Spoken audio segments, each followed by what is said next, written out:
Ką aš jums galiu pasakyti?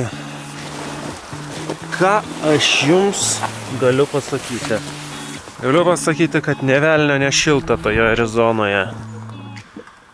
Turėjome naktį minusą, dabar viskas yra arba sušalę, arba šlapia. Ten, kur buvo šilumos, ten yra šlapia. Ten, kur buvo šalčio, ten yra sušalę.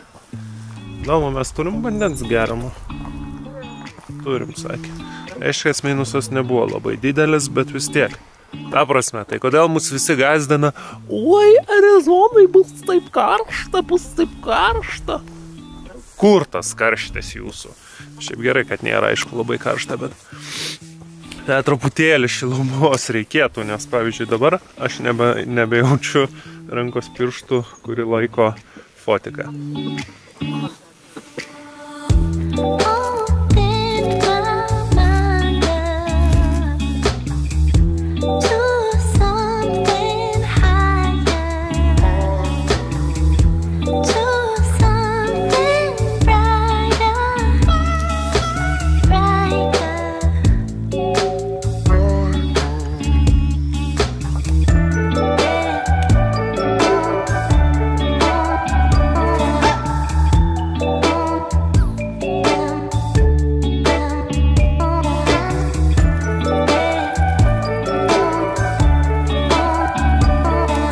Kažkoks žiauriai lėtas ir žiauriai šaltas startas buvo. Nu, turbūt todėl ir buvo lėtas, kadangi buvo šaltas, nes kažkaip tai labai jau ta saulė patekėjo, tada atėjo debesis virš kalnų, uždengė tą saulę, likome be saulės, tai stipom ilgai, viskas šlapia, tai taip truputėlį be. Nes šiaip jau pasižiūrėjau prognozę, kitą savaitę, pirmadienį, bus čia dienos metu tik tai 6 laipsniai. Netikėtai išvažiavome ant kažkokio tai asfalto. Kodėl tai yra netikėta, nes iš esmės ėjo toksai visiškas žvyrkelis. Ir čia toks konkretus asfaltas ir su kokiais dar bordiūrais. Kažkas labai keista. Gal čia koks senasis plentas, bet kodėl tada tie bordiūrai tokio aukščio? Kažkokia labai įdomi vieta.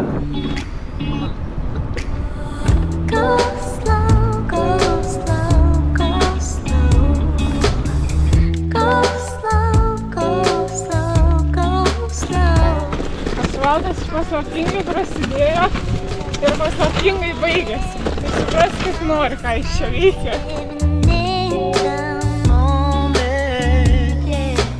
Toks visiškas kosmosas.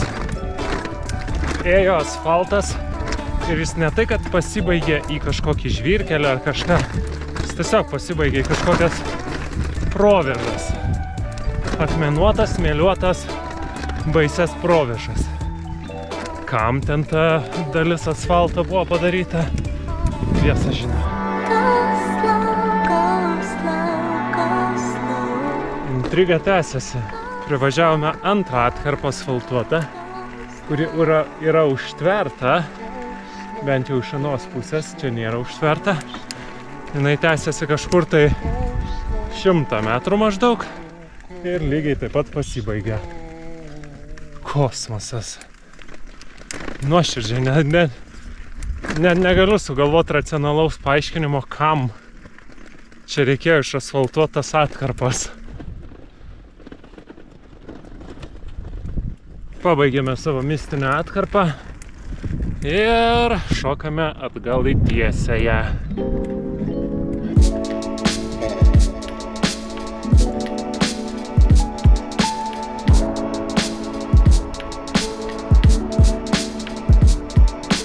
Įvažiavome į Grand Canjono teritoriją ir tai yra paskutinysis lankytinas objektas mūsų šioje kelionėje. Na, bent jau suplanuotas. Oho, koksai kaktusas ant kelio. Tai nereiškia, kad nieko daugiau nelankysim, nes gali būti, kad kai pabaigsim kelionę, išsinuomosim automobilį ir dar nuvažiuosim į kokį nors Zijoną ar kur nors dar. Bet labai bloga mintis, kylant į kalną 2,5 km aukštyje, bandyti kalbėti. Bet žodžiu, iš suplanuotųjų čia yra pabaiga.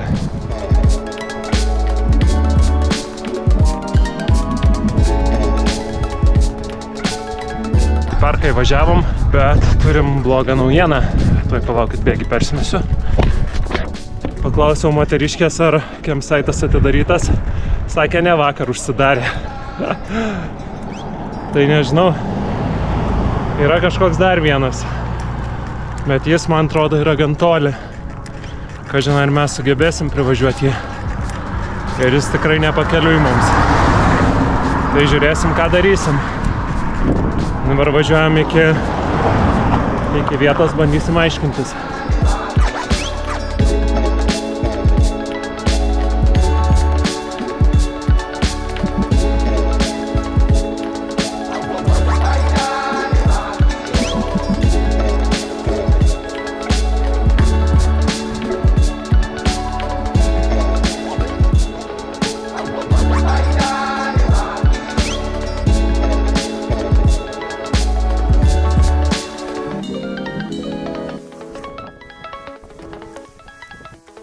Kadangi nesužinojai gero.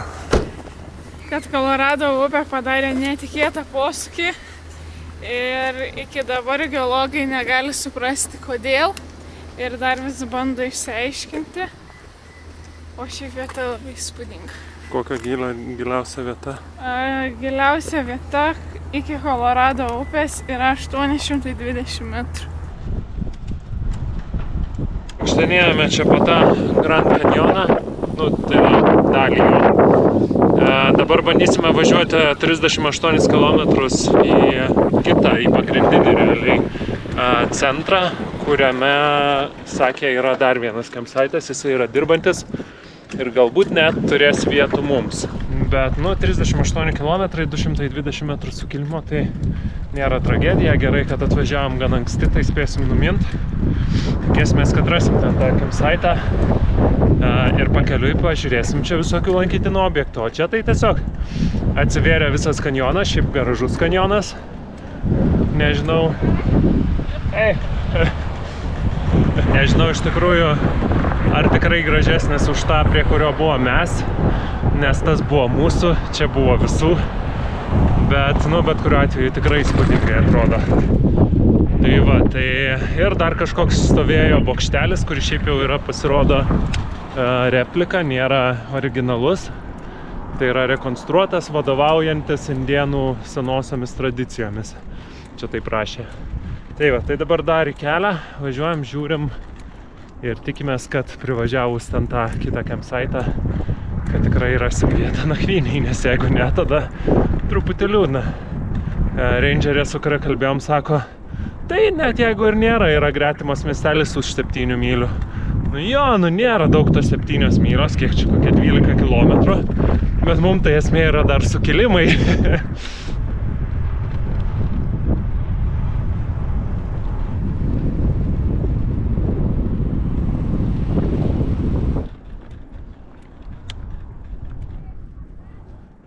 Šiaip pasirodo, čia vis dar yra gyvenama kai kurių indėnų tautų, kadangi jų čia yra kaip ir gimtoji žemė, tai jiems čia yra leidžiama gyventi.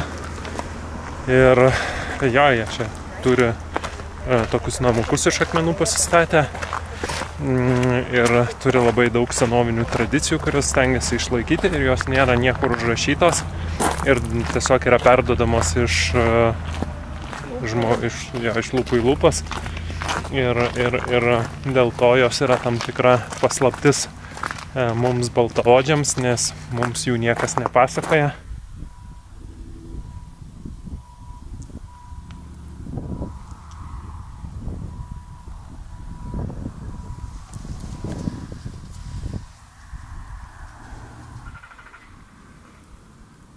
Ir va tenai vis dar matosi mūsų aplankytas, ne visai aplankytas, matytas tas gynybinis bokštas, gynybinis, žvalgybinis, neaišku, kokia jo tikroji paskirtis.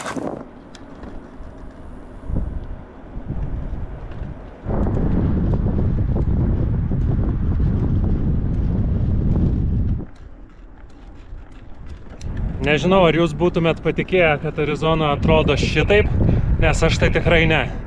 Aš įsivaizdavau, kad Arizona tai iš esmės yra viena didelė dykuma. Ne velnė, bet dar didžiausia miško esam. Ir šiaip, kiek nagrinėjau maršrutą, turėtų būti dar ten tų miškų. Netgi turbūt iki pat Tucsono būsime miškuose. Tai jo, man čia didelis šokas. Ir vakar reiškia, kai nelabai domiesi maršrutų prieš jį išvažiuodamas. Čia tokia ir buvo kaip ir užmanimas, kad per daug nesukti galvos apie tai, kas laukia. Nes vis tiek maršrutas yra beprotiškai ilgas, tu jo nesuplanuosi padieniui ar panašiai. Tai vat išbandžiau, ką reiškia neplanuot. Yra pliusų, yra minusų, gal kada nors papasakosiu ir apie tai.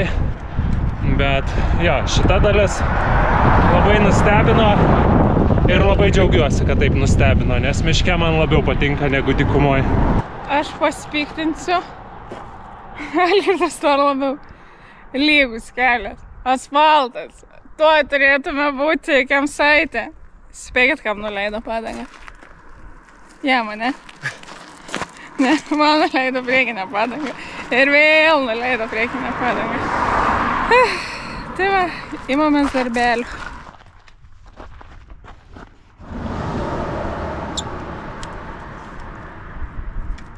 Ar jūs tą dagnę irgi jau užknisado? Ieškosim, kur bėda, ar ką šį kartą pasigavau. Kad bus vėla, nelabai tikisi, nes nieko ant kelio nesimėtė, bet tuoj sužinosim. Priežasties taip ir nesugebėjom surasti. Buvo keli dygliai, kuriuos ištraukiau, bet nežinau, ar ten jie buvo, ne jie, nes šiaip atrodė gan seni, tai tikiuosi, kad neprasidurs iš naujo. O jeigu prasidurs, lopysim iš naujo. Ar girdėt? Sakė, manęs nepaliks čia. Juhu! Kur jau tave čia paliksi? Ką aš po to veiksiu vienas tuose dideliuose namuose.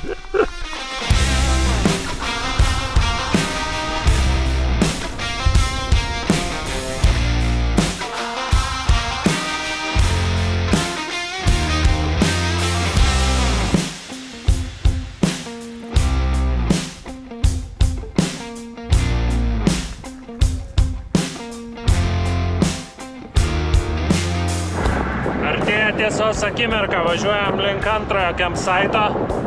Lieka apie kokį kilometrą, tai žiūrėsim, ar mus ten priims kas nors ar ne.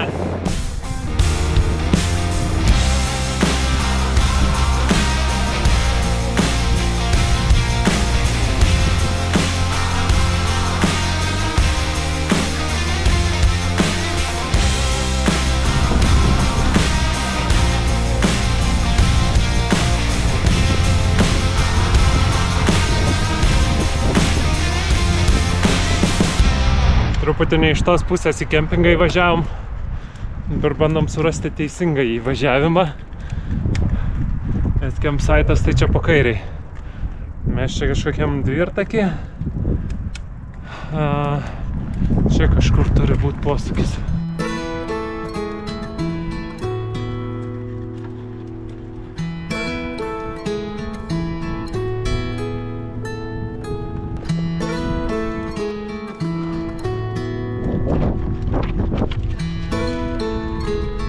Gavome campsite'ą vienai nakčiai, kažkokį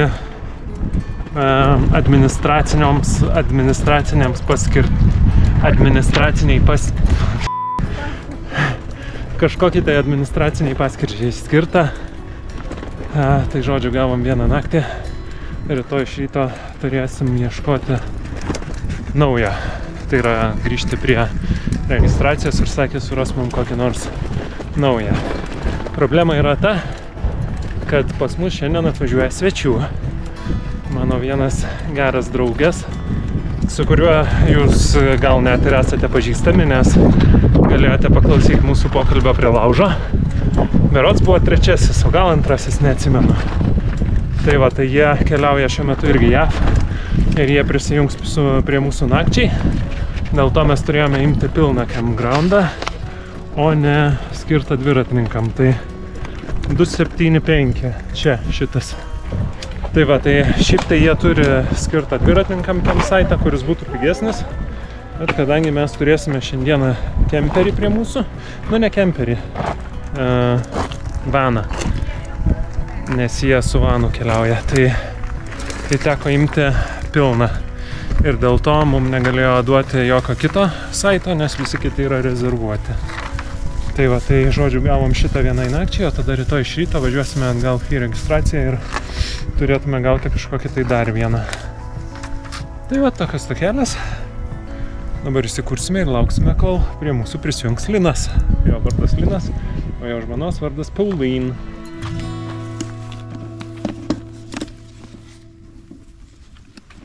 Tau kažką suraus paimta, ne? Taip. Tai yra riešutai, čipsai. Nežinau, ką nors suraus. Nerasi, tai nereikia. Žinok, su manim gali būti atvirkščiai, paimsiu daug. Nu, imk daug. O dabar aš jums pasakysiu, kur jis išvažiavo. Jis išvažiavo Coca-Colos. Kaip buvo nuspėjama, ne? Eik, tiesiog.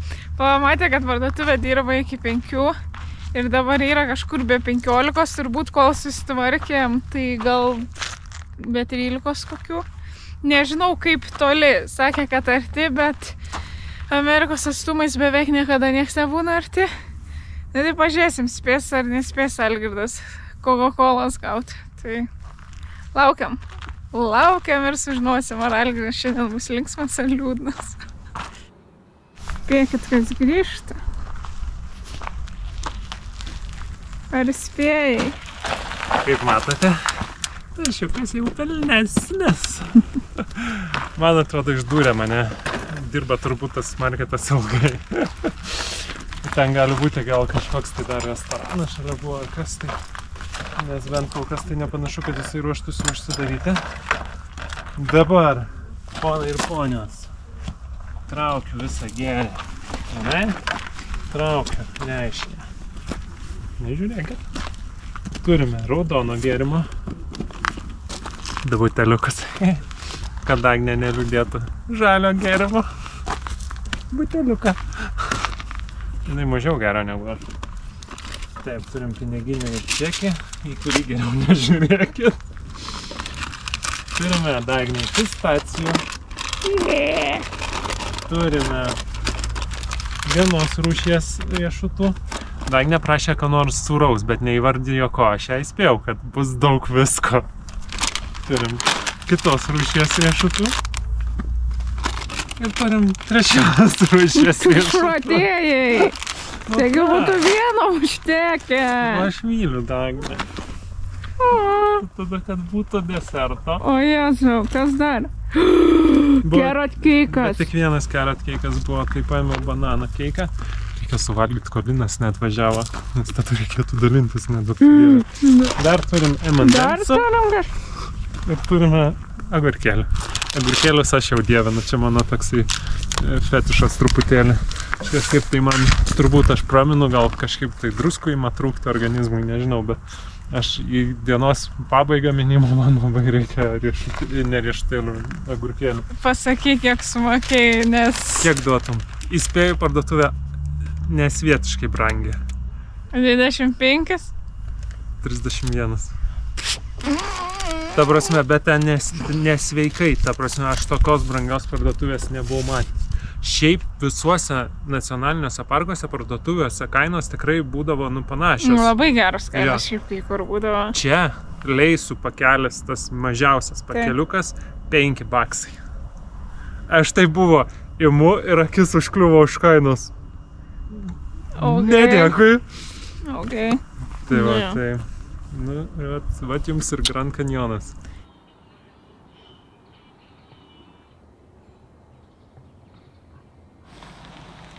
Kaip manai, vairuoja Linas ar Pauline? Linas, nesakai, kad Pauline parašė žinutę. Bet prieš tai rašė Linas. Nu, tu esi žinoši, Linas spėjo. Čia kaip koks šeimos susitikimas, giminės balius, matai? Oh, labas. Oh, you're so tanned. Yeah.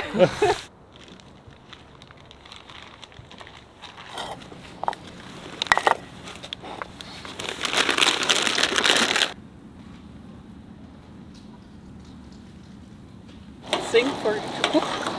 Yeah. How many We gas have- do you have? I can show you tomorrow. Fantastiška vakarienė. Similar like this. Okay. They have this famous Jet boil? jet boil system.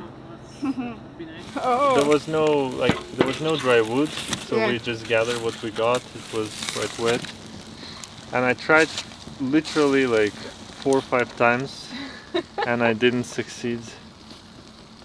And Pauline just made a little tent, Yeah. and there it went.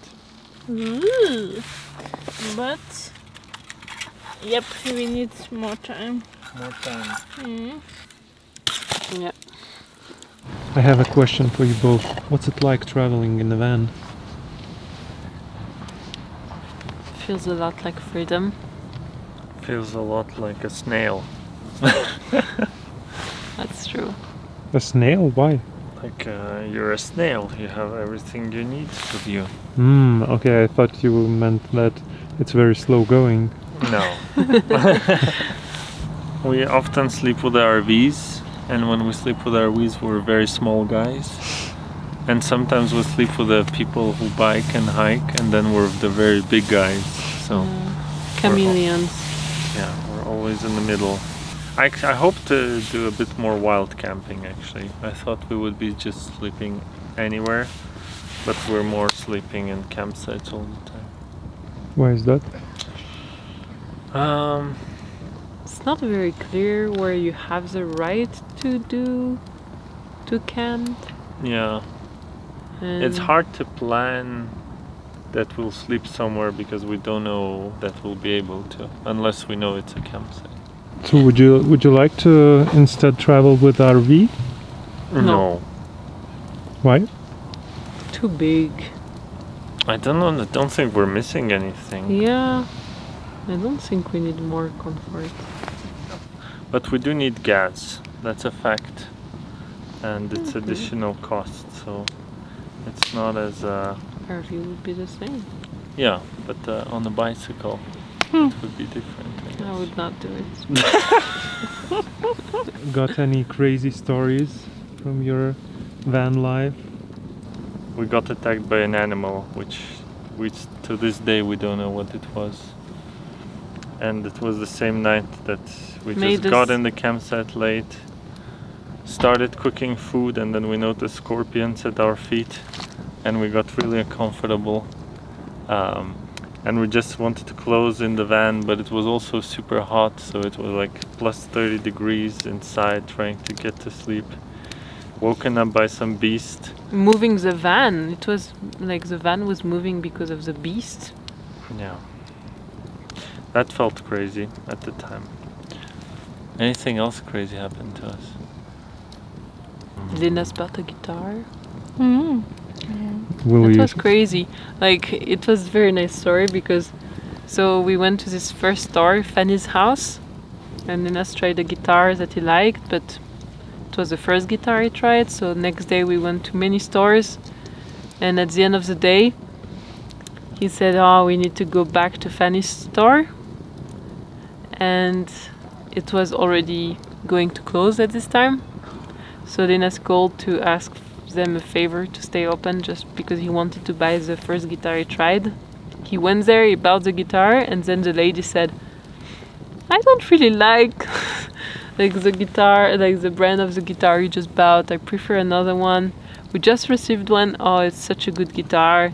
And so he said, oh, can I try it? And he tried it, and he fell in love with this guitar. And so he exchanged the guitar. It was the one. And very nice person. So what do you like about America, and especially compared to France? And would you like to live here instead of France? And if so, why yes, why no? I love the US. It's a very good country to travel. It's extremely diverse. You have cities, you have nature, you have music, you have, I mean, it's very, very nice, and people are very nice. So I would say it's perfect country to travel. It is quite expensive though. It is expensive for sure. I mean, it's maybe the most expensive country to travel in. But still, I mean, it's so diverse that, I mean, it's so big that you can see so many different things and so many different temperatures as well. It can be cold, it can be hot. During the day you can change temperature, you can change time zone. So it's very nice. Would I live here? I don't think so. Maybe because, first of all, it's far from Europe, very different politically, and like it's a very different country. So I think it takes time to adapt. I think being two Europeans, it would be hard to adapt. But still, I mean, we would really have like the just no country. reason to live here, I guess. Yeah.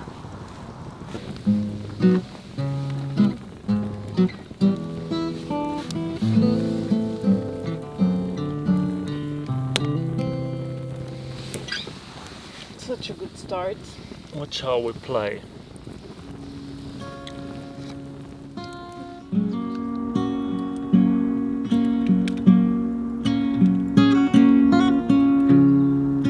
Would anyone like some tea?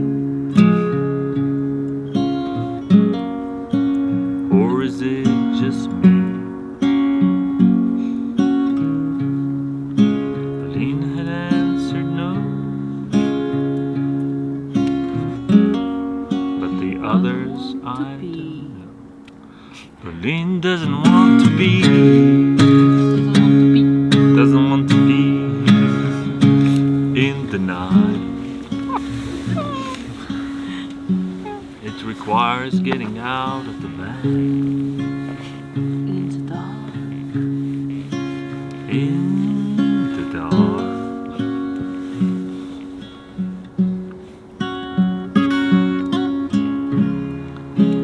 If we had some tea,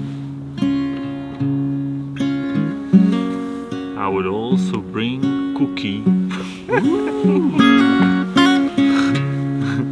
We have some good cookie. Sitting in the van, in the back of the van.